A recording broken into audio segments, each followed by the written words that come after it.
Welcome back to the Federal Executive Forum on Federal News Network. We're talking about CDM. We were talking specifically about various projects and programs and wanted to talk about a specific program. John, I'm going to ask you, tell us about a specific program you'd like to highlight there that Micro Focus is right in the middle of. Yeah, so we're in the middle of quite a few, but if I had to pick one, in civilian at least, it would be our work at U.S. Commerce and Census around enterprise ICAM. Many of the, if you will, legacy ICAM, identity access management and privileged access management capabilities that the federal agencies have had are now end of lifing. And we're very excited that we've been chosen by a number of these agencies to replace legacy products. It's exciting because we've got one of the more sophisticated capabilities products in that IAM area, and Commerce is a very interesting, large, and challenging agency, and we're proud to be a part of their solution. Fantastic. And you want to tell us what that product is? That's okay to do that. NetIQ is Micro Focus IAM product, and it provides end-to-end coverage for all 7 of 7 executive order technology capabilities as it relates to identity access management. Fantastic. It looks like it's a perfect match there. I'm glad to hear that. Jeremy, how about over at OCC? You want to give us an example of a specific program? I know there's lots of pieces and parts when you're putting this CDM capability together. And it sounds like you guys are well along on your journey. Give us an example of a specific program you'd like to highlight. Yeah, no, it is hard to pick just one. There has been so much good stuff going on. I'd say that for me personally, it's something that I'm really excited about over the last year. Through CDM, we were able to get access to Red Seal. It's a network mapping capability. And then we were able to deploy that in on top of all the vulnerability data and all the data in our SIEM that we were already collecting through CDM. And now we can actually map out vulnerabilities from a likelihood and exploitation standpoint on our network. And we use that pretty regularly to do vulnerability assessment on new vulnerabilities. That's just an example of how you have, once you have all this data, you can now start overlaying different technical capabilities on top of it to get much more actionable information out of the overall system. So that's one example. We're also doing a lot with just account management, identity management, SIEM, just a ton of work with Splunk trying to operationalize that data. So just a lot going on there. Yeah, and trying to stitch all that together, these powerful tools now that allow you to do so much with this data that's now being collected. It's certainly very promising. Gary, first of all, I always like to ask when we have the Veterans Affairs on here, tell the audience how large the Veterans Affairs is. I think that's really important. You talked about those centers, and then give us a specific program you'd like to highlight. So as you're well aware, the VA is a massive healthcare provider within the United States, and serve over 20 million veterans, both from the health side, benefits side, and from the memorial services side. And we have in essence of about 1.6 million endpoints, as I mentioned earlier, as well as over 170 plus VA medical centers, and then you have the C-Box beyond that with community-based outpatient clinics. So it's just a massive presence, and then we have significant numbers of integrations with the universities and the national labs, and just a massive presence. One of the things I'd like to highlight specifically is one of the efforts that we're working right now that's basically FSMA containerization. And what that really means is that we are, as you're well aware, all the systems that operate within the federal government have to be certified and authorized to operate within those realms, and risk have to be assessed against those particular boundaries that constitute those systems. So there's been a massive push within the department to really refine under this, what we're calling FSMA containerization, to ensure that we have all the various devices that constitute that particular boundary containerized, so that as we send systems forward for authorization, that we have a full complement of all the components, the risk inherent within those components, so that we can ensure that the authorizing official is able to understand the risk associated with that particular system and then accept it or basically understand it, if you will, as part of that acceptance process. And so, I'd like to kind of chime in on what Jeremy said as well. We've also got some of those tools that he mentioned with Red Seal and the like, as well as with Splunk. And so this has really complemented some of the larger efforts that we have underway as well. What we're referring to as Authorization 2.0, which is really looking holistically across the set of metrics that would be applicable for these particular systems, developing some algorithms to help us identify, categorize, and catalog it from a risk perspective, and then provide that full complement of that risk perspective to the authorizing official as well. So it helps enrich their perspective as far as what exactly they're accepting. That is a litany of various individual data points associated with POAMs, vulnerability status, and the whole series of things that get rolled up into a comprehensive metric. So those are some of the massive things that are major things that we're working right now. Very large scale and super impressive. Okay, we're going to roll over to priorities. Richard, and I'm going to start with you. I think about all the help you're getting, right? You're getting direction from the EO. You've got some new leadership there at CISA, undoubtedly getting some oversight injections, we'll call them, and certainly all the departments and agencies saying, hey, here's what we need. Give us your top priorities for this year on the CDM program. So first and foremost, obviously, we have to get the new technologies that we've built up into that dashboard up and running. For the background on the audience here, we used to employ a different technology and tool for the dashboard platform, which is a kind of critical piece to the architecture. We traditionally have called it layer C and D of the stack.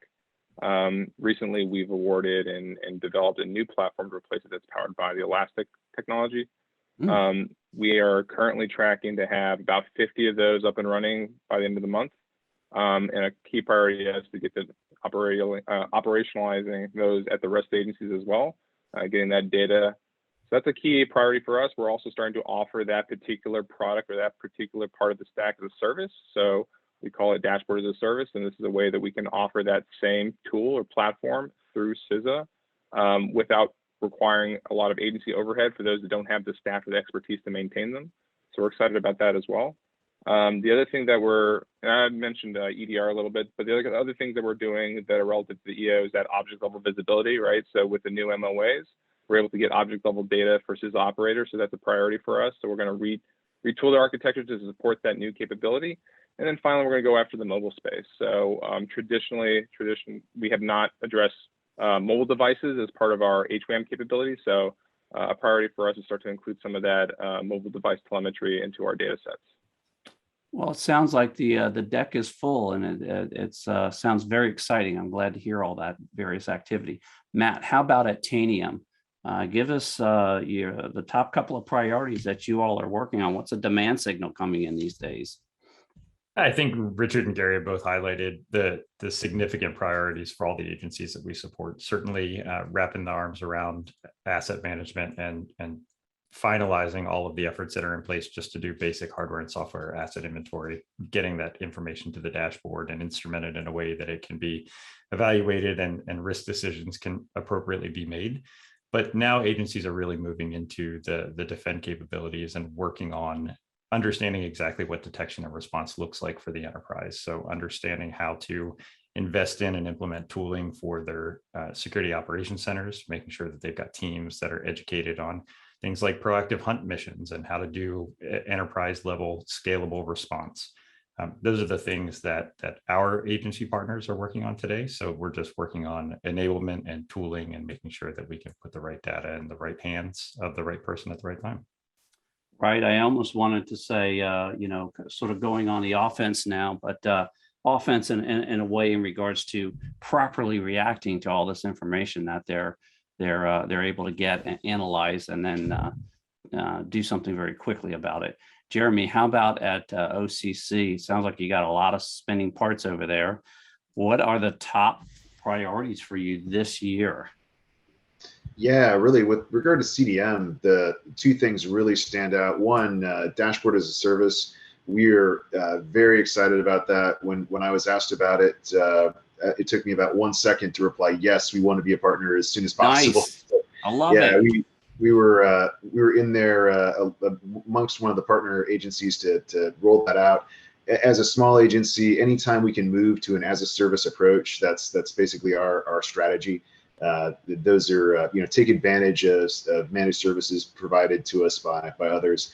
We do that in a lot of different areas in IT, and this was a great opportunity to take advantage of that managed dashboard capability. So we're excited about moving that direction. The other thing is, as we talked about previously, just operationalizing the data, right? So you've got all this data, hardware, software, the information. I want to be able to move that out to other teams that are actually doing the asset management, right? So not just keeping it inside of cyber, but sharing that data with the rest of the IT organization and using it to make decisions. So that's kind of where we're at for the next year. Yeah, I love the idea that you all are jumping on the dashboard as a service, and no doubt you'll be a great customer for CISA, if you will, and giving them a lot of good feedback on the use of it and what's working and what isn't. So good on you. I'm glad to see you're going to be an early adopter of that. Bruce, how about at Palo Alto? Can you give us an example of or give us a highlight of the 2 or 3 priorities that Palo Alto is focused on this year? This year is definitely focused on cloud stuff. It has been a remarkable delta from when COVID started. We were already the largest security company in the world, but our bandwidth internally has gone up 13-fold from COVID. People working from home, agencies being connected distally, all those things. It is a challenge to get that last mile done and get those workers that are at home getting their connectivity correct and getting it secured well, doing it gracefully. All those things are not easy to do. So when I saw that bandwidth 13-fold, I would have never thought we could do that. But yeah, Prisma Cloud, Prisma Access, our VMs, all those things are all contributory to our solution that helps us get that information that these things like Dashboard as a Service or others may need to instrument and then ultimately be effective in defense. And just be able to again stitch all that together and make it work comprehensively, certainly very important as all the sort of weight gets put on these capabilities in this new sort of work at home dynamic. Gary, how about at Veterans Affairs? Sounds like once again you all also have a lot of moving parts going on over there. Give us Absolutely. the top priorities for VA this year. Yeah, it's going to sound a little bit of a broken record here, but I'm going to put this all in context. I would say that when we first started, everybody was in somewhat of a triage mode to understand their endpoints, to gain initial visibility, and to integrate this information through the SIEM deployments and that sort of thing. So fast forward to where we are today. We're still in the process of operationalizing those capabilities, but we're at a significant level of maturity beyond where we were before, as it sounds like a majority of the individuals on the phone are as well. So that's really where we're at, right? Is that it's very surgical, where we've used GovCard type analysis to figure out where are our gaps and seams, and then be very surgical. And we need this capability and not this capability because we already have it. And then it can be part of an integrated whole. Then it's operationalizing workflows as well as information so that we can better utilize it and enhance leadership decision-making at all various tiers. And then, it's been really those types of things that I would say have been the predominant drivers on what we've been doing. And then, it kind of goes back to what I was saying with the FISMA containerization effort, really refining, enhancing visibility, enhancing our understanding of metrics, and enhancing the understanding of the metrics and visibility at the various tiers that need the requisite information. A system administrator needs this type of information. The leadership at the CIO levels needs this type of information. So it's really an effort, a massive push to really discern what is the appropriate information at each tier to support the decision-making that's required. But I would say, we've been lucky because, CISA, DHS have been fantastic partners to work with in helping us do this. The dashboard is the predominant, effort that's being worked right there to really figure out how we get that dashboard up and operational and ensure that it becomes that authoritative source for the various data, and ultimately possibly will supplant FISMA reporting in some instance, if as we move down that path. But we really have appreciated their time and effort and engagement. And I love the nice plug on the FISMA reporting. And I think that's certainly an achievable goal, right? There's no Cool. question that once you get to that point where all that information is available, you can just extract it right out of there, which I'm sure all the agencies are looking forward to that. John, how about a micro focus? Give us the priorities in regards to what you all are working on to address this ecosystem.